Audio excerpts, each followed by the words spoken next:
pozdravljeni, čas je za pravljico. Danes boste slišali zgodbo Julie Jarman, Ljubek star lev. Kralj lev je bil Lanov dedek. Bil je prijazen in pameten.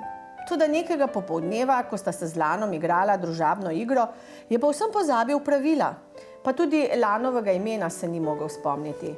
Dedek je bil vedno ponosen in kraljevski, ampak zdaj je bil videti zaskrbljen in utrujen.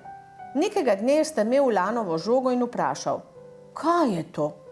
In ni se mogel spomniti, da se žogo igra nogomet.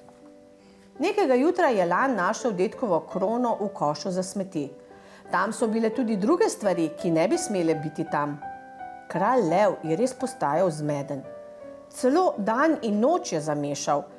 Rekel je, lahko noč, potem je zlezel v posteljo, čeprav je zunaj še sijalo sonce. Babica je rekla, ne skrbi, Lan, jaz se bom igrala s tabo.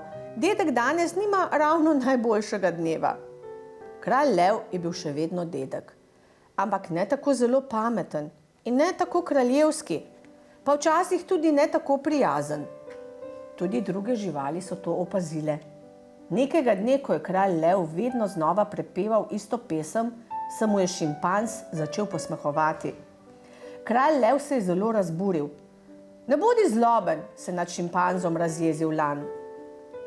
Kasneje je povodni konj poskušal razložiti, zakaj se kralj lev tako čudno obnaša.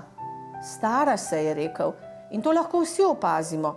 Njegovi možgani ne delujejo več, kot so nekdaj, zato pozablja. In zato mu moramo pomagati, je rekel Lan. In jaz vem, kako. Naslednjega dne so se vsi zbrali v kraljevi hiši. Lan je s seboj prinesel zbirko frnikul.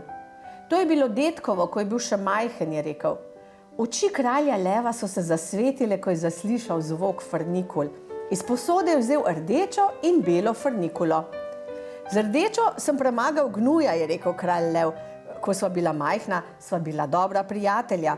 Še vedno sva, je rekel gnu. Se spomniš, kako sva ponagajala krokodilu? Kralj lev je dvignil pogled. Takrat, ko sva mu skrila češnjevo pito, povsod jo je iskal, se je zasmejal gnu. In sem jo našel, je hitro dodal krokodil. Z mojo pomočjo, seveda, se je oglasil kakadu. Naslednjega dne je gnu s seboj prinesel nekaj fotografij.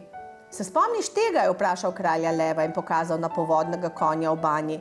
Zaljubljen je bil, se je spominjal dedek lev. Ampak mi smo ga potegnili ven in pljuskalo je na vse strani, se je smejal kralj lev.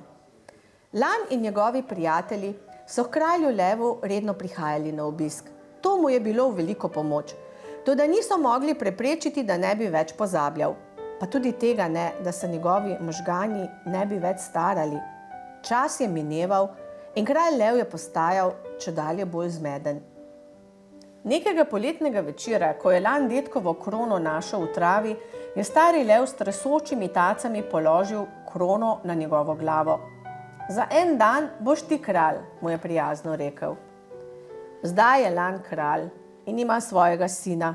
Prijazen je in pameten, prav tak, kakršen je bil njegov dedek. Včasih je že pozabljiv, toda svojega dedka ne bo nikoli pozabil. Zato skrbi, da so vse živali v njegovem kraljestvu vedno prijazne do svojih dedkov in babic. Hvala lepa in lepo pozdravljeni do prihodnjič.